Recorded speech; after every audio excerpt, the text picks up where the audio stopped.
Welcome, friends. Today's talk is on the theosophical objective. The message of theosophy has always been before us in action through the laws of nature.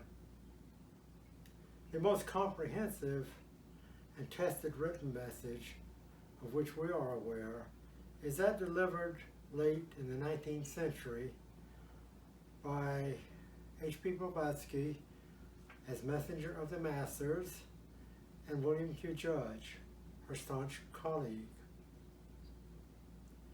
The message includes science, religion, and philosophy, and shows us the path to perfection if we make it a living power in our lives. We are not asked to accept any of this message, but are invited to test it using our own intuition. We are in the Washington, D.C. Lodge here, and we follow the declaration, which all ULTs do throughout the world.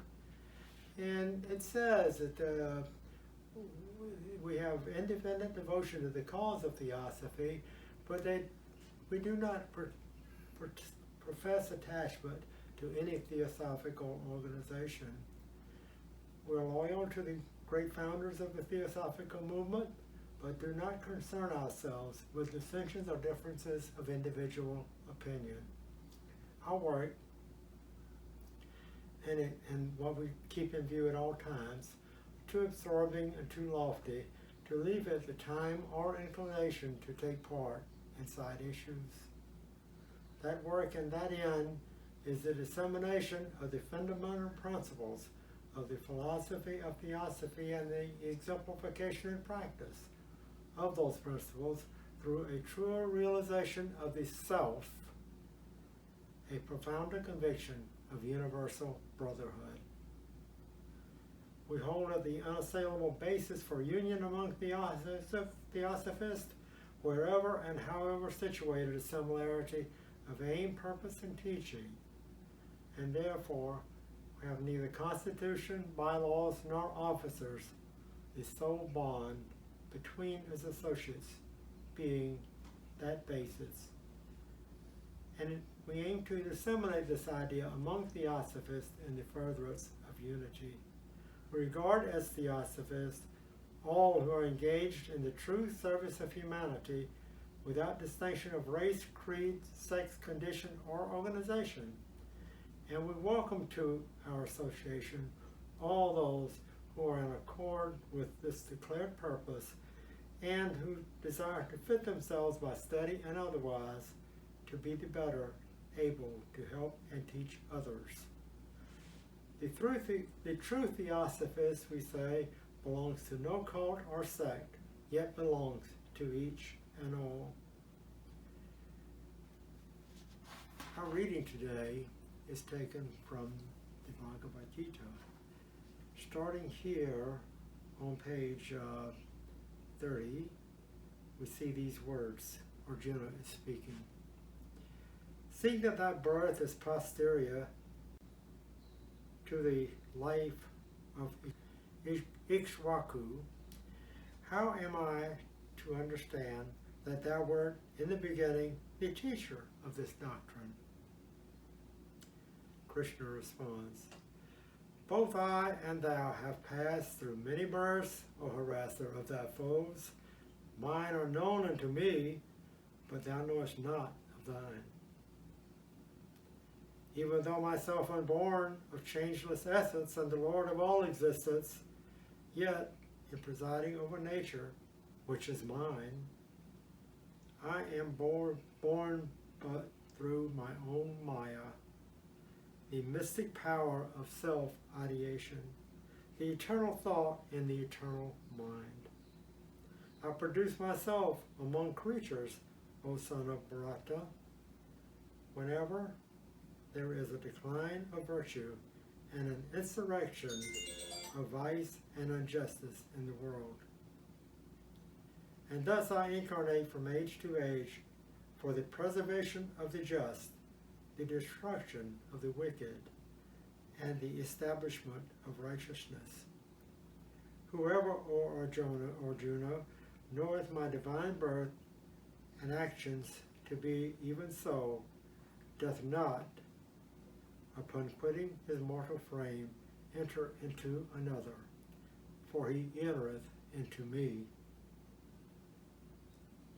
Many who are free from craving, fear, and anger, filled with my spirit, and who depended upon me, having been purified by the ascetic fire of knowledge, have entered into my being. In whatever way men approach me, in that way do I assist them. But whatever the path taken by mankind, that path is mine, O son of Pritha. Now, for the day's talk.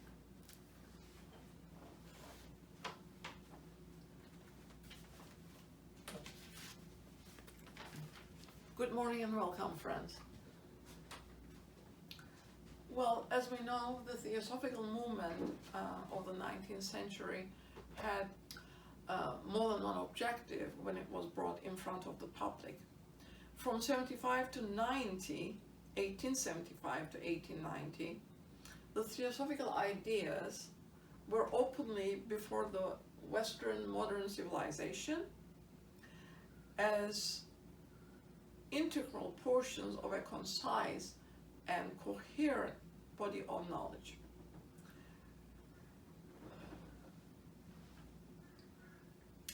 When we look at the preceding centuries, we can still distinguish a scattered thread of theosophical thought, but we can only find it if we discover those men who dared to expound theosophical doctrines.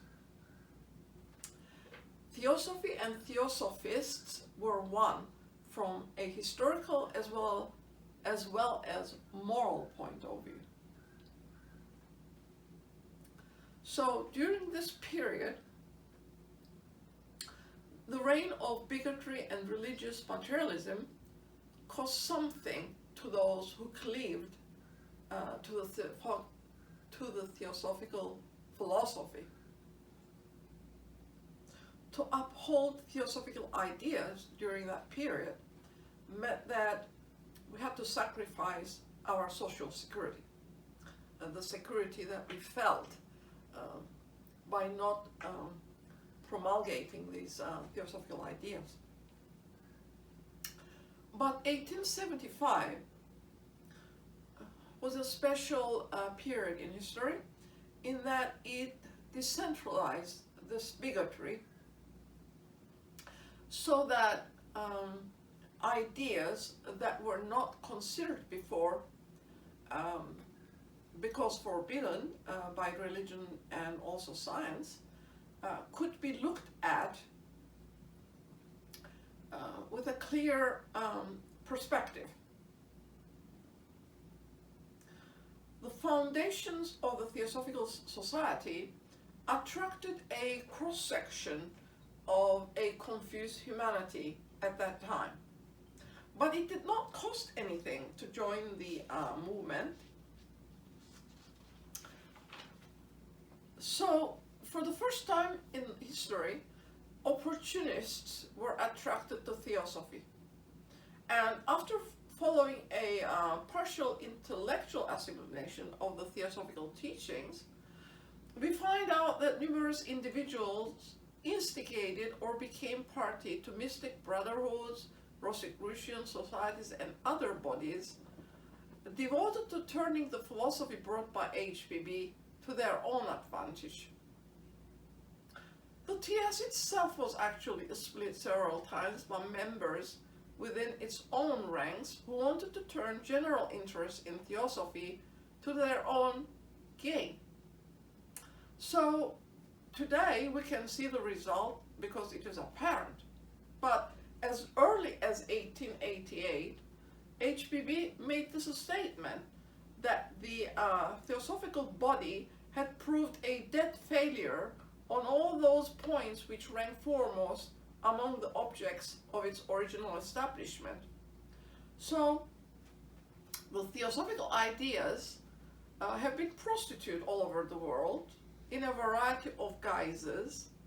And of course, Theosophy has not benefited from this false popularity attained by unscrupulous peddling of those portions of the philosophy which could serve the self-interest and ambitious organizers of financially successful sects.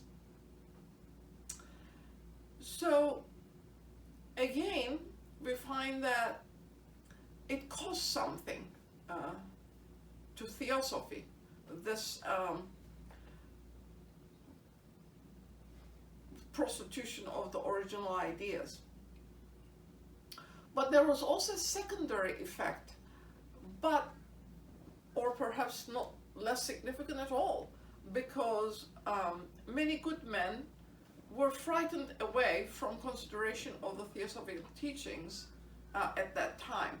And of course, the bad men, finding a market for their watered down, half counterfeit wares, continue to make a living from personal interpretation of the fragments through HPB's great works of research and assimilation, never giving credit to their source.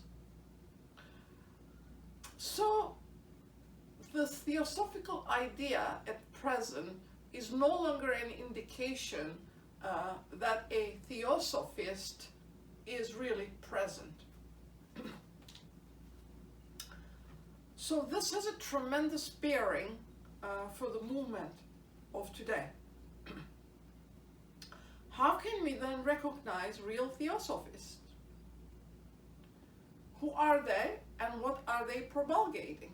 Well, last week we heard that the original writings are in print since 1909. Mr. Crosby made sure that the original writings that HPB presented and Mr. Judge put it into practical use through those other books that were brought in front of the public today are all available.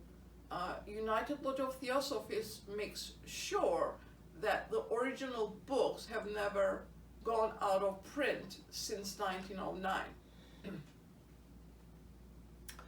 When we look at the first couple centuries of our historical era, we found that Christ's message culminated in a similar fate at the end of the few centuries. But today, of course, there's a difference, because Theosophy is available in the original publications.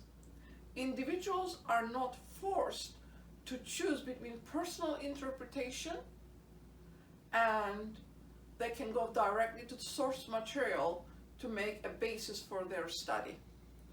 Therefore, a partial solution to the problem of the failure of the Theosophical movement of the last century has been corrected, and the essential nature of this becomes very apparent to the Theosophical students of today, because it is necessary to educate the public in karma and reincarnation and all the other postulates, fundamental propositions of that philosophy. But what was the objective in mind when HPB brought it in? What was it going to do for the 19th century? Well, if we go to Mr. Judge's writings, he tells us that practical theosophists are necessary, doing practical work on that plan which was provided. Besides that,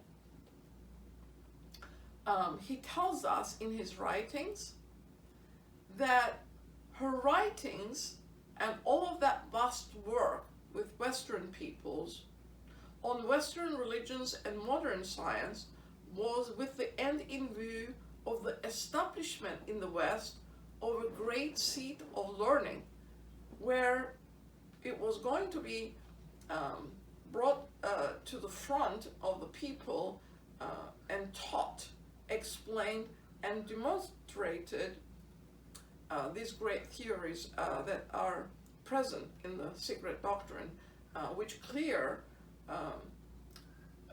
who man is, what his nature is, what's his future, why is it that we are here, what are the necessary conditions we have to prepare for ourselves in order for the whole of humanity to move forward and all of the other kingdoms to be raised to the highest level possible, including the elemental lives that constitute those kingdoms.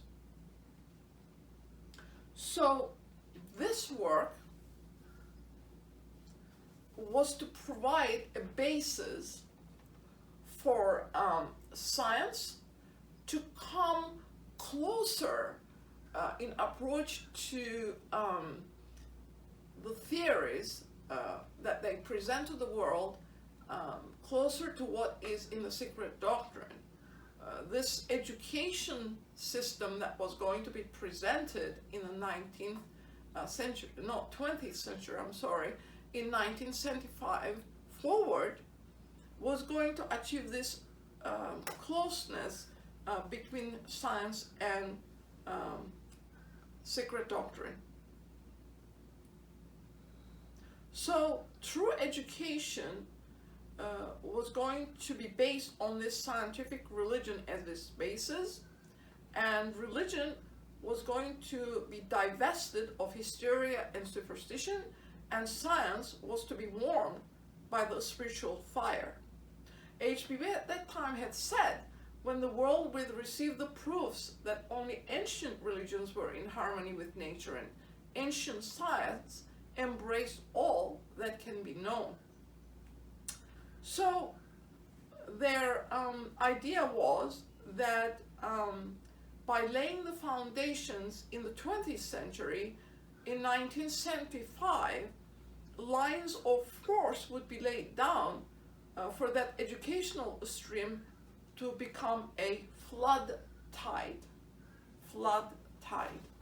Put that on the board.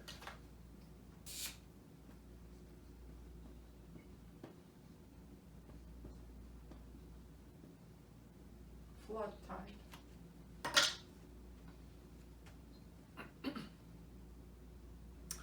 Well, something of that impulsion was present amongst us in the 20th century, but it required a wider educational system to bring it about. According to the secret doctrine, we know, those of us who read it and study it, that the education field had to cover a much wider field than the mere school systems, and it was supposed to be also interjected into those school systems. Well, did it happen? Well, let us look at around us. Are those systems in society, in school, in higher education, in economics? What is our society based on today?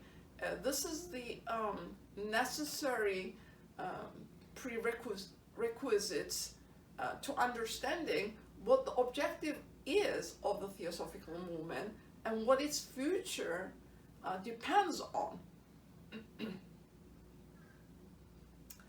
So when we look at our education system, it is still competitive.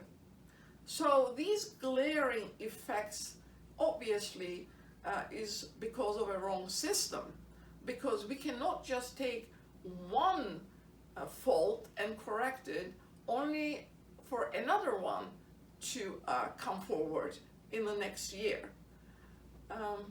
So can we really depend on the educators of today to provide children for the future generations that are going to be inclined to serve humanity without that competitiveness with selflessness and love of humanity in general. Now, when we look at the enlightened educators that are earnest in actually presenting these new ideas to the student body, we find out that education means to lead out. Education means to lead out.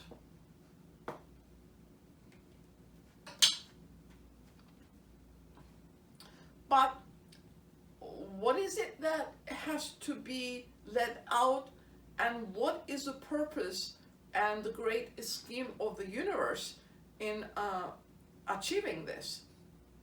Well, let us look around and see what actually influences us as well in the 21st century. Last week we heard that RC stated unity to be the most important aspect of education, in the sense that we have to be united in that effort, and we are to study it and to learn it and to work for it. Without knowledge, that work cannot really go forward in the way that it is needed. But how can that unity, and you might call that unity God or deity or nature, all of it meaning the same thing, how can then this educational system that we have is divorced from life, action, and knowledge? It is not just formula that we need to learn, but we need to learn to live life that is with the perception of that God within us. Otherwise, we're not living. It's not real. It's like a mole. And to act unknowing that that very power to act in man, in mineral and element whatsoever, is God. And without that, it is senseless, blind matter. And what about knowledge of books? Are they useful apart from that wisdom about that unity? All the knowledge worth having is that which we are, but we are the universe, and there is nothing in it anywhere which we may not know, and we must actually know in every part. Such is the knowledge which, through leading out, must discover unto us. So who stands to blame for this extraneous personal God idea? Who stands responsible for uprooting it? Well, HPB had told us then that Theosophists were responsible first for ejecting it from their own minds, and then educating themselves on the basis of this universal, impersonal principle indwelling in them, pervading and sustaining all forms of existence everywhere. So then, today, we have a lot of people around us who do not have awareness of this fact. HPB came to break this very mold in men's minds, to destroy forever the personal God idea. So, when those who call themselves Theosophists, we need to also look at what they're saying and what they're teaching, because some make the Logos a Jehovistic being. Out of Manu, Sunday school superintendent comes out, and Lords of Karma became white-robed corporeal angels, from whom these people seek blessing and to whom they pray. And HPB told us at that time that anthropomorphism in religion is a direct generator of and stimulus to the exercise of black left-hand magic. So the magic or sorcery is based upon, springs from, and has the very life of selfish impulse, and thus was gradually developed with that idea of personal God. So, until Theosophists get to the true basis and remove it both from their mind and expunge it from their hearts, altruism is but a name to the bewildered. The brotherhood of atoms as of man an idle fancy, evolution unnecessary. And when we look around today, we see that the psychic menaces are increasing, and it is causing greater chaos. That one impersonal power that is within each of us, if not cultivated in the right way, can move the race towards a moral darkness, which is mediumship, or to glorious heights of adeptship.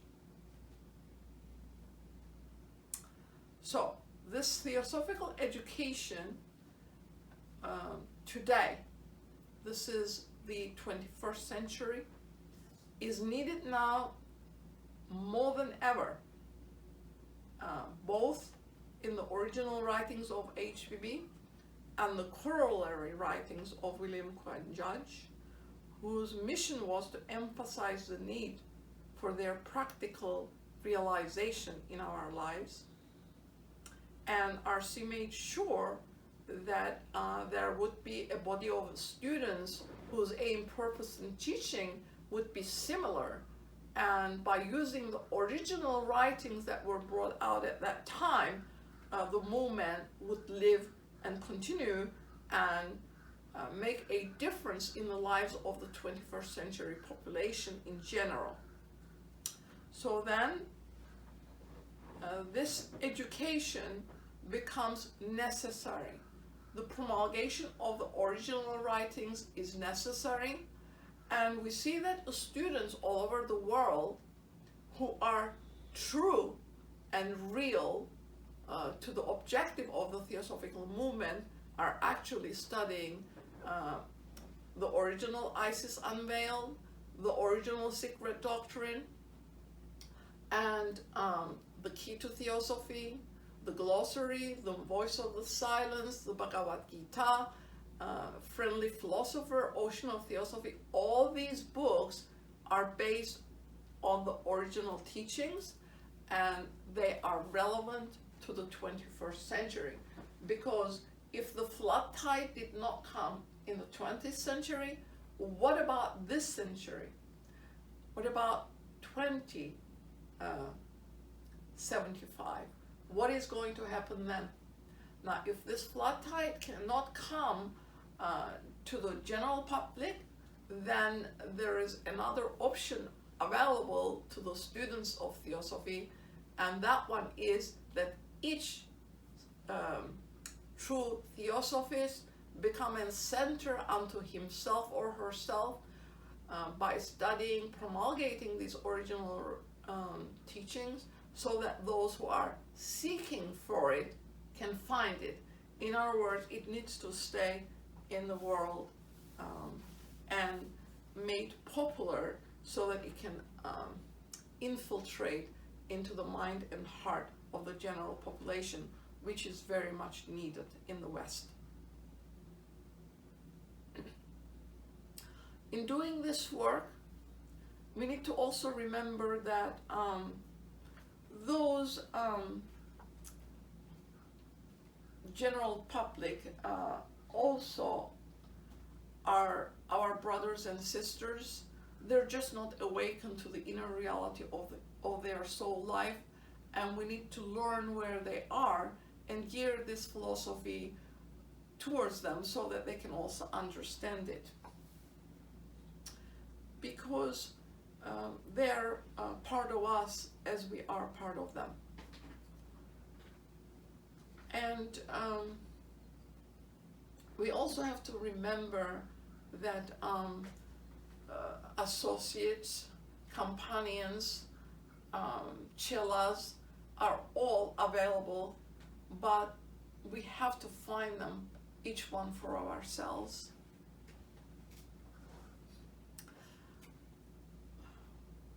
This then has an application to motherhood, supernal motherhood. It is important to understand the significance of it because Mr. Judge told us that the gnanis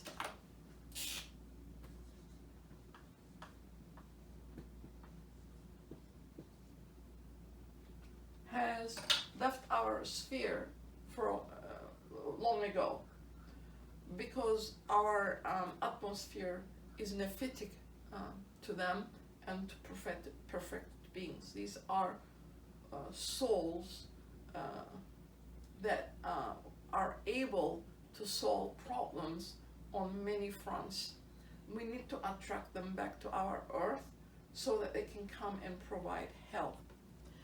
In this regard, it says that the supernal motherhood, divine motherhood in other words, that accepts its trust as sacred, seeing the scroll of the great mother Aditi unrolled anew in individual life, seeing the course of millions of years of evolution through mineral, plant, animal, of cycles of rounds and races long forgotten, repeated as by magic in less than 1 year's time within the bounds of one individual life. Supernal motherhood. And the ennobling fatherhood that accepts its full responsibility as the laws of the cosmos have patterned it, that knows as the prerogative of Godhood the creative power and the control of it on every plane, Godhood's achievement. Such fatherhood and such motherhood alone are of that universal nature which can bind souls to earth from higher regions to elevate the race by incarnating in it. When know all nature to be a consecrated place, then they may become fit guides for new egoic evolutions. So this supernal motherhood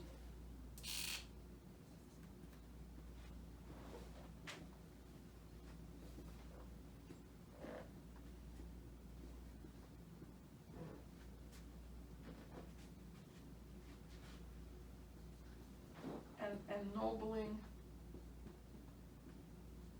fatherhood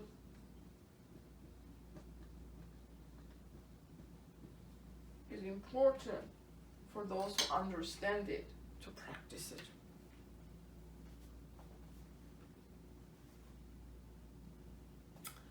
So then there's also another problem that we have to solve, and that is that just like during HPV's time, she had asked her students to know what the issues of the age was and to look around and see if those problems could be written about so that those who had a tendency or aptitude to deal with it would provide help. Now today, this also is a applicable solution or to those problems that exist around us, because that determining theosophy in action among genuine liberals and fighters for human freedom has to be recognized. The man who fights for social changes consistent with the specific counsels of theosophical philosophy is a theosophist in actu, if not in name.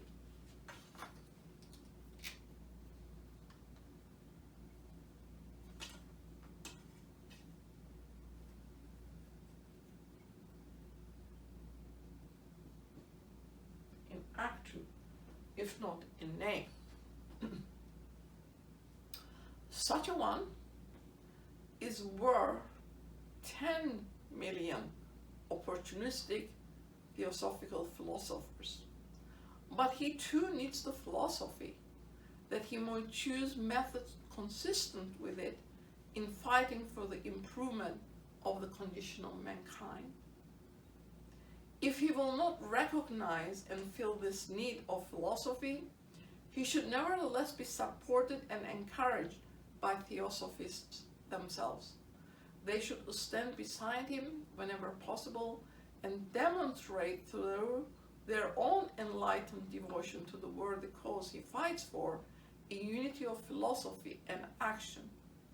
Today, it costs nothing to express philosophical preference for theosophical ideas, but it always costs a great deal if one decides to apply these ideas without faltering to community, racial, and international problems. However, no theosophies worthy of the name will be found unwilling to pay a price for his convictions. And it is stated that when he becomes ready to pay that price, karma loses no time from demanding it from him.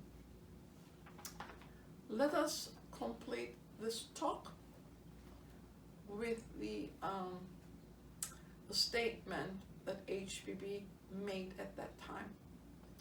She says, "The ever unknowable and incognizable Karana alone, the causeless cause of all causes, should have its shrine and altar in the holy and ever untrodden ground on our heart, invisible, intangible, unmentioned, save through the still small voice of our spiritual consciousness." Thank you for attending.